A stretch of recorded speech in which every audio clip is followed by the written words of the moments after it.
রাজধানীর উত্তর সিটি কর্পোরেশনের খিলক্ষেত থানার মস্তল এলাকায় ১,৭,৫০০,০০০ টাকায় পশুর হাট বসানোর টেন্ডার পান ইজারাদার মাহবুব আলম স্বপন।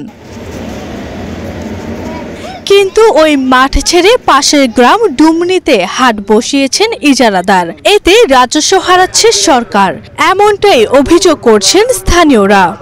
ওই জায়গায় গেছে, ওইটার ডাক আছে, ওইটার ডাক হয়েছিল 2021 সালে 2,64,00,000, আর এখন হয়েছে এটার মধ্যে 1,07,500।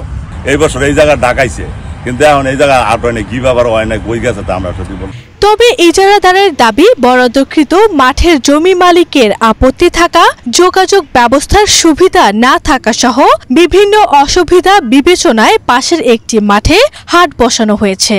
ওইখানে ছিল আমাদের 300 ফিট রোড আনকমপ্লিট ছিল, যার পরে আমরা ওইখানে হাট বসাতে পেরেছি। এখন আমাদের রোড অল কমপ্লিট হয়ে গেছে এবং আর এখানে আর কমপ্লিট হওয়ার পরে আমাদের ওইখানে হাট করার কোনো ব্যবস্থাই নাই। বর্তমানে যেখানে হাট বসানো হয়েছে 2021 সালে 2,64,00,000 টাকায় সেখানে ইজারা দেয়া হয়েছিল। আরভি ইসলাম হিমু, এশিয়ান টেলিভিশন।